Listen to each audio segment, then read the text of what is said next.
네, 안녕하세요. 바이낸스 연구소입니다. 2024년 8월 7일 방송 시작하도록 하겠습니다. 네, 첫 번째 기사부터 보도록 하겠습니다. 그래서 날이 많이 덥죠? 날이 많이 덥습니다. 장이라도 좀 좋으면 좀 기분이라도 좋을 것 같은데 지금 장이 또 안 좋잖아요. 자, 한번 봅시다. 이제 리처드 탱 누군지 아시는 분 계신가요? 되게 유명한 사람이죠. 지금 바이낸스 CEO입니다. 이제 바이낸스 CEO 예전에는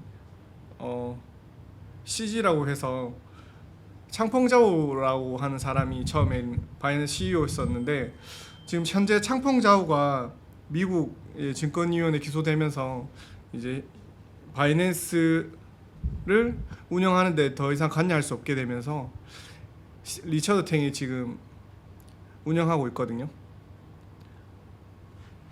봅시다. 이제 리처드 탱이라고 되어 있죠. 리처드 탱이 이제 이렇게 트위터도 계속 하고 있는데 리처드 탱이 하는 말을 좀 집중해 봤으면 좋겠습니다. 지난 24시간 동안 12억 달러의 순유입을 기록했습니다. 바이낸스에는 계속 돈이 들어오고 있어요. 24시간 동안. 2024년 중에 가장 높은 순이익 중에 하나로 투자자들의 신뢰가 강함을 나타내고 있습니다. 어제 바이낸스에서도 가장 높은 거래량을 기록했습니다. 자, 어떻게 보면은 의외죠. 순유입은 돈이 계속 들어온다는 뜻이거든요. 그러니까 가격이 떨어져도 계속 사고 있다는 뜻이에요. 다음 기사 볼게요.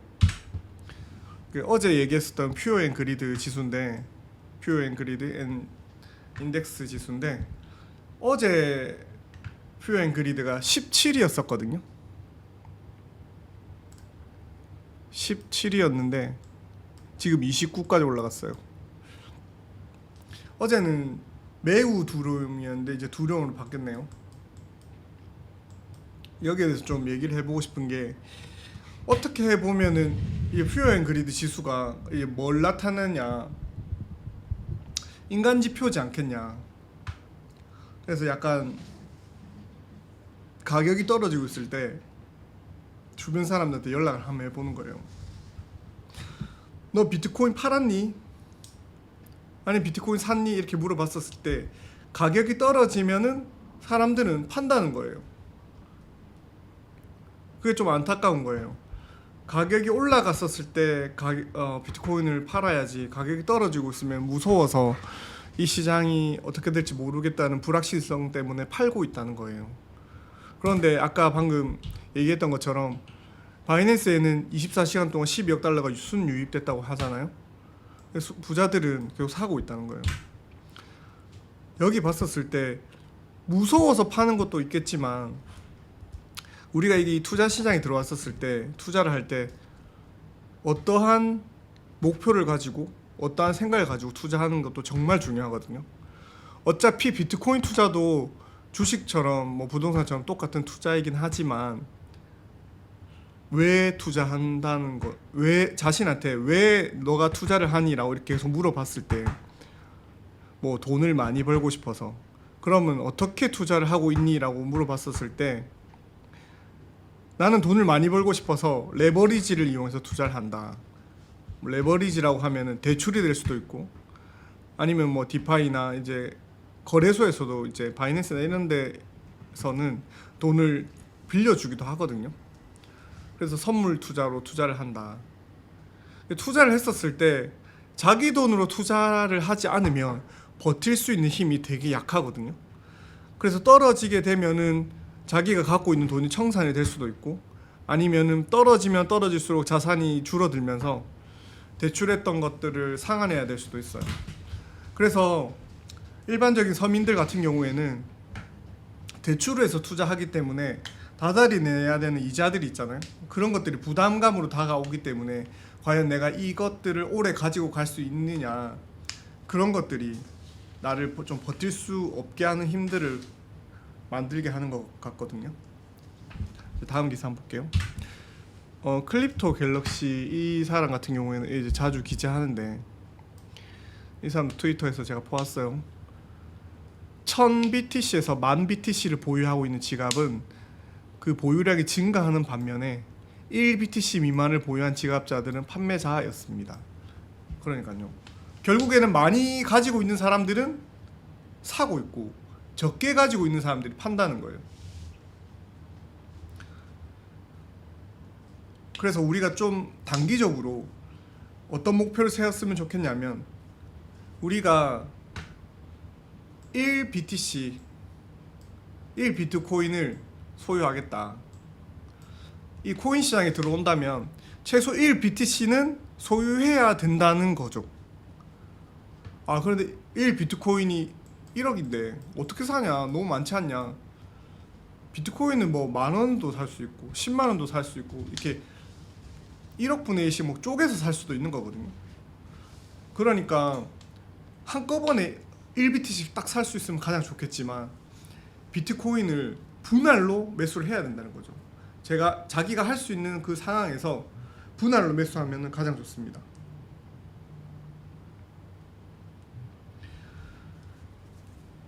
지금은 사람들이 얘기하는 게 비트코인은 서울 강남 아파트의 한 평의 가격이다. 그런데 향후 5년에서 10년이 되면은 비트코인의 가격은 강남 아파트 한 채의 가격이 될 것이다 라고 얘기하는 사람이 정말 많거든요. 비트코인의 수량은 2천만 개로 제한되어 있고 사고 싶어 하는 사람들은 많고, 그리고 비트코인은 사실 2천만 개라고 하지만 봅시다. 코인 마켓캡 기준으로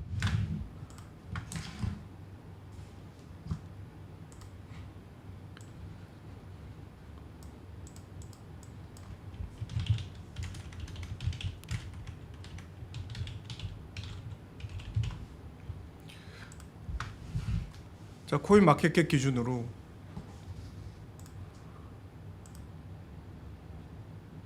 지금 유동성 나와 있죠. 이제 차트가 나오고 코인 마켓캡에서 총 발행 수량도 여기서 확인이 가능하거든요.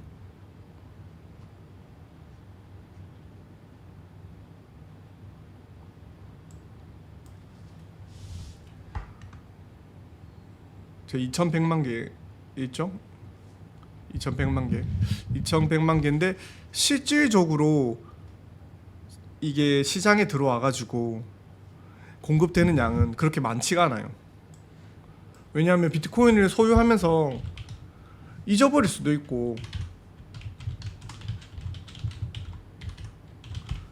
그리고 뭐 예전에 들어봤죠? 그 자기가 예전에 컴퓨터로 채굴 했다가 잊어버렸다, 하드디스크에 잊어버렸다 하는 게 있어서 결국에는 실질적으로 거래 유통되는 거는 한 이 절반 정도로 보는 사람도 많거든요. 2,100만 개 중에서. 그렇기 때문에 비트코인의 수량은 한정 수량이기 때문에 계속 올라갈 거예요. 그래서 우리가 비트코인 1BTC를 소유하는 목표를 가지고 이 투자 시장에 들어왔으면 좋겠어요. 그리고 또 정말 얘기하고 싶은 것 중에 하나가 뭐냐면 사람들이 되게 관가하는 게 많은데 이 코인 마켓캡이라고 하는 사이트 있잖아요. 코인 마켓캡에 들어가면은 이 코인의 총 수량이 정말 많아요. 뭐 28,000개 뭐 이렇게 된다고 하는데 다 필요 없고, 코인 마켓캡에서 봤을 때 시가총액 1위부터 20위 안에 들어가는 코인을 샀으면 좋겠다. 아니면 조금 더 나는 투자를 과감하게 하고 싶다 해도 이 1페이지 밖으로 벗어나는 코인들은 투자를 안 했으면 좋겠어요. 이 1페이지 안에 들어가 있는 1위부터 100위까지의 코인은 펀더멘탈적으로 되게 튼튼하고 좀 증명하지 않으면 이 100위권 안에는 들어오기 좀 힘들거든요. 여기 보시면 비트코인, 이더리움, 테더, BNB, 제가 계속 강조하는 거 있죠. 바이낸스에서 바이낸스 거버넌스 코인 BNB고요. 그 다음에 최근에 가장 많이 상승했었던 솔라나, USDC, 이건 달러입니다. 리플, 톤코인, 도지코인, 카르다노, 에이다죠. 트론, 아발란체, 뭐 이런 식으로 코인 시장에 보시면은 코인이 100페이지가 넘어가다는 무수하게 많아요. 정말 말도 안 되게 많은데 막 사람들, 코인 투자하는 사람들이 얘기하는 게 여기 있는 코인들은 뭐 코인들이 거의 다 쓰레기다 하는데, 쓰레기가 진짜 많긴 하지만 시가총액 100위권 안에 들어가는 거는 그렇게 얘기하기가 힘들어요. 정말 무언가를 이루어내고 있는 거거든요.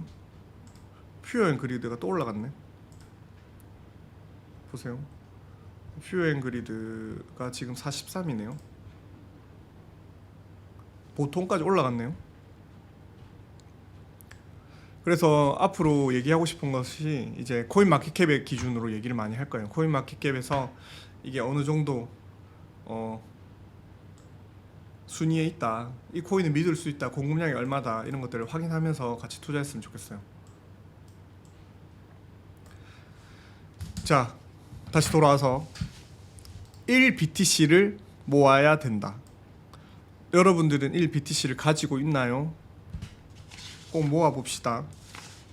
자, 다음. 자, 암호화폐 시장에 불이 붙었습니다. 그리고 24시간 동안에 27만 6,590명의 거래자가 총 10억 5천만 달러를 청산했습니다.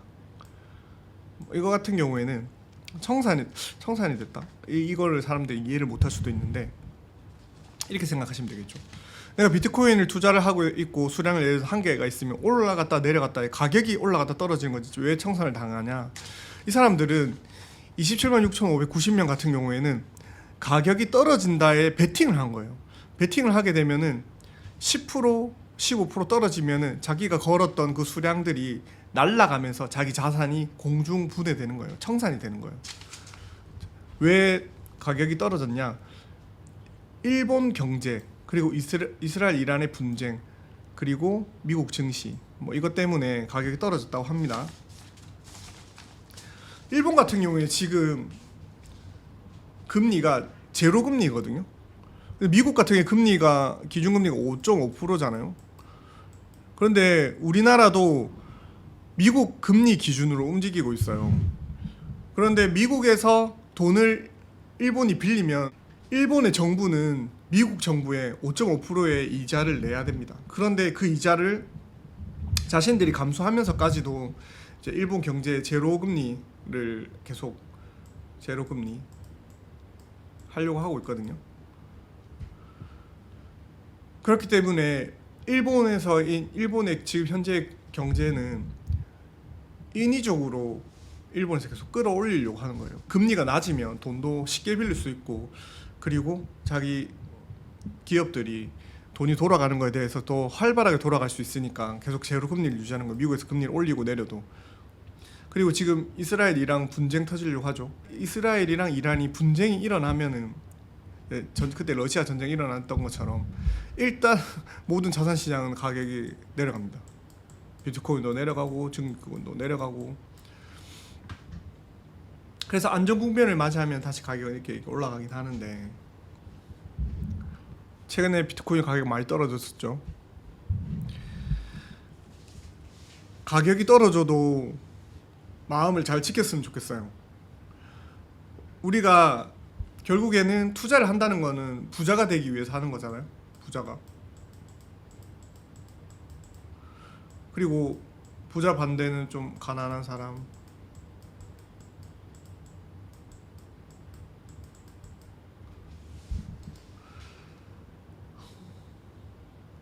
부자랑 가난한 사람의 투자하는 거의 차이점은 시간이라고 얘기 많이 해요. 가난한 사람한테는 시간이 많이 없다. 부자한테는 시간이 많이 있다. 여러분도 투자를 했었을 때 여유를 가지고 투자를 하면은, 부자의 마인드로 투자를 하게 되면은 그 부자에 가깝게 갈 수 있다고 생각합니다. 그리고 최근에 난 기사가 하나 있었는데, 우리나라에서 만약에 부자라고 한다면 한 얼마 정도 가지고 있으면 부자라고 얘기할까요? 부자의 기준.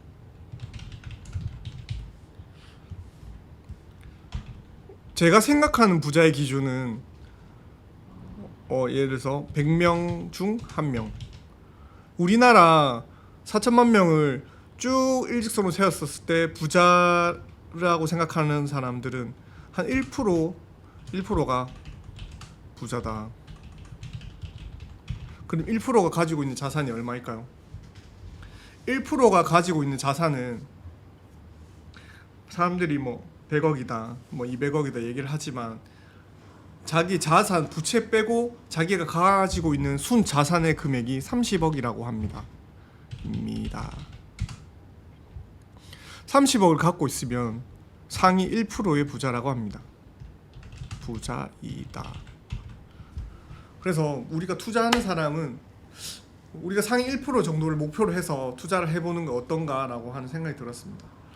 그러면 제가 아까 얘기했죠. 1BTC를 갖고 있어야 된다.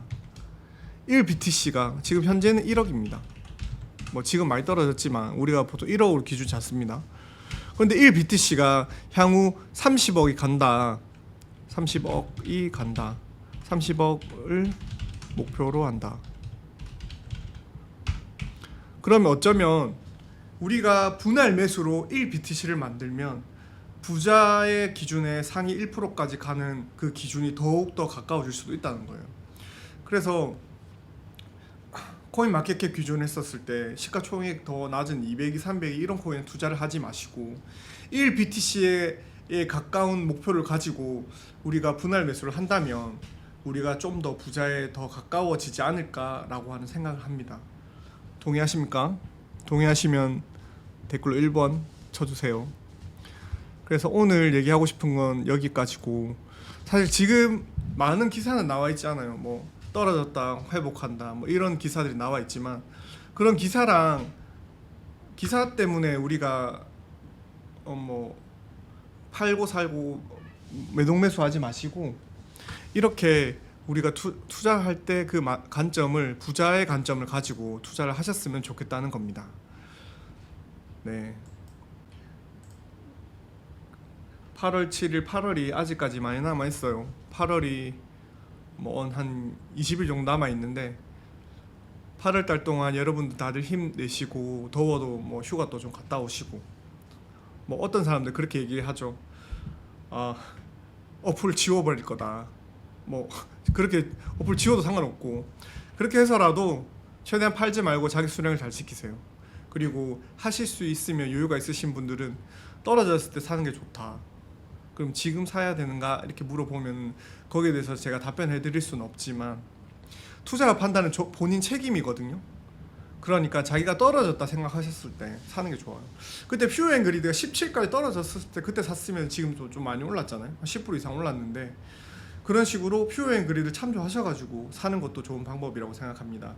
네, 제 방송은 오늘은 여기까지고요. 바이낸스 연구소였습니다. 구독과 좋아요 부탁드리겠습니다. 감사합니다.